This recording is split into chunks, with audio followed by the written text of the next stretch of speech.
Hey there, how's it going? Recently, Playground AI released their brand new model called Playground version 1. Upon checking it out, this model produced results that turned out really well. So, let's check it out. After you've logged in, go straight to creating by hitting the create button. Once it loads, look over to the top right and look at the model. On the drop-down menu, select Playground version 1. Now the great thing about this model is that your image dimensions will not matter to your creation because this model puts all of your subjects, or at least tries very hard, to put your subjects in the center of the frame. For the purpose of this video, I will not alter my prompt guidance and quality/details to give you an idea of what it can do on the basic image generation. For the advanced options, I recommend using either the Euler Ancestral or the Pseudo-Numerical Diffusion Model, PNDM for short.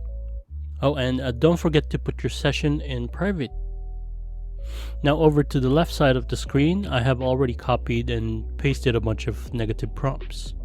They will be in the description box down below, just in case you want to use them for your experiments. For prompts, we will start with a simple prompt. I will go with cute and fluffy cat, black fur, blue eyes, soft light, and natural environment. For filters, we will start with Lush Illumination. Filter selection is limited at the moment, but I'm sure Playground AI will get back to us with, hopefully more filters so we can generate different styles of images in the future. Now let's hit generate and see the results.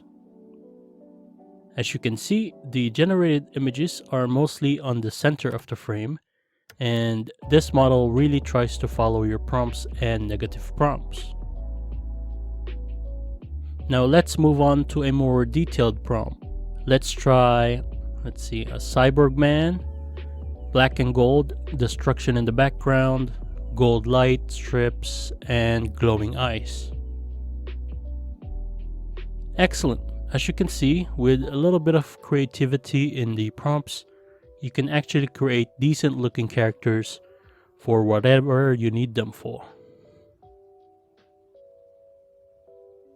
Up next, let us try and get super specific. We will go with portrait of a lovely, perfect, beautiful woman, natural redhead, ultra high quality model, 50mm meaning the focal length of a lens, f1.4 meaning the aperture of the lens, bokeh, natural background, and soft lighting. Let's hit generate and see the results. As you can see, these images can pass as a portrait photograph. And if you added some more changes such as applying face restoration, it will create a realistic image. If you don't know how to do that, just hover over to the image, click Actions, and select Face Restoration. For this example, I will try face restoration on this image here. There, perfect. Let's try a couple more different hairstyles and background styles for this before we move on to the next one.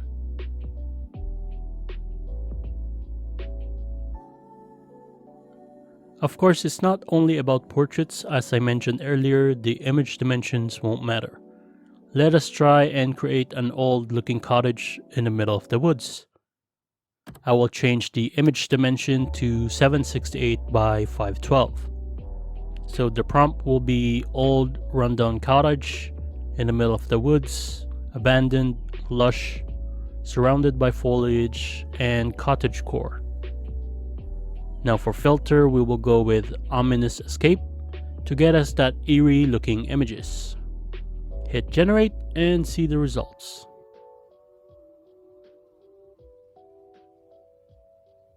There we go. Now we have a creepy looking cottage in the middle of the forest. Now let's try something creepy out of this, since this cottage already looks really creepy. Might as well generate other images that are creepy as well. I will go with creepy doll, harsh lighting, dark background, indoor, creepy chair and eerie. Let's change the image dimensions to 512 by 512 and hit generate.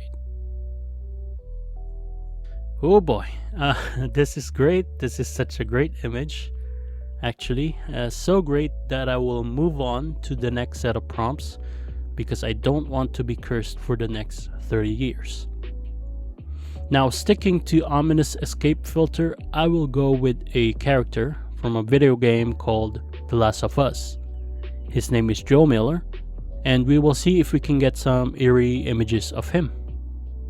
So I will switch the image to portrait, and for prompts I'll go with portrait of Joe Miller, The Last of Us video game, bearded man, apocalypse, horror zombie, destroyed city background, and let's hit generate. There you have it. As you can see, we now have an animated version of Joe Miller. Now, of course, we can switch the sampler from PNDM to Euler Ancestral to see if there is any major differences when it comes to generating an image. Now, as you can see in this photo, major improvements to the image. It looks like it was taken from the actual video game during the concept art process of the developers. Now let's completely switch things here. We will go this time with delicate detail and generate some portraits. For sampler, I will go with Euler Ancestral.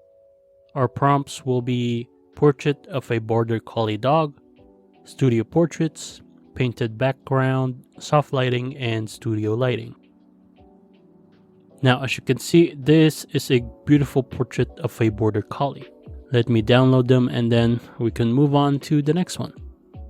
Of course, you can do image to image as well and see some of the results if you want to.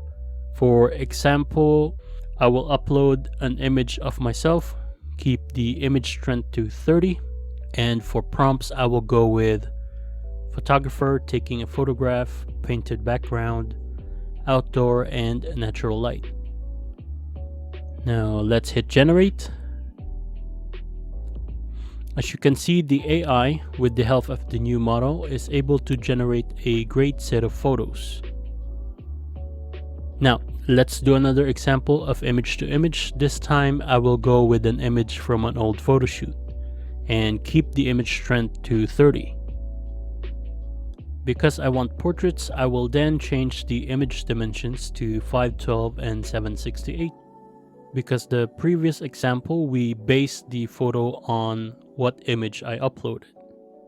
For prompts, I will go with brunette, beautiful woman, studio portrait, studio lighting, living room background, and Rembrandt lighting.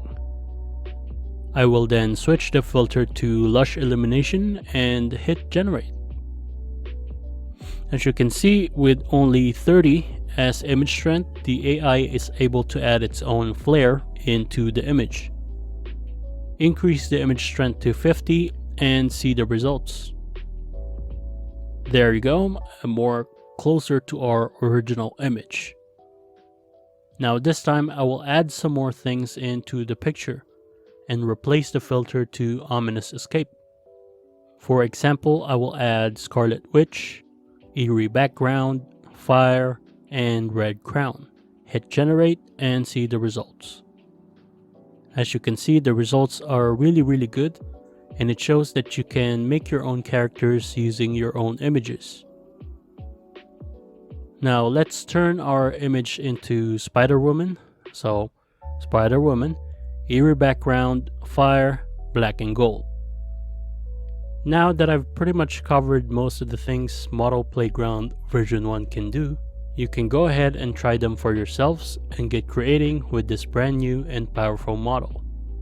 So that's it for today's video. I hope you learned something new. Thank you so much for watching. Please hit the subscribe button and the notification bell so you don't miss out on my future uploads. I will see you on the next video. Goodbye for now.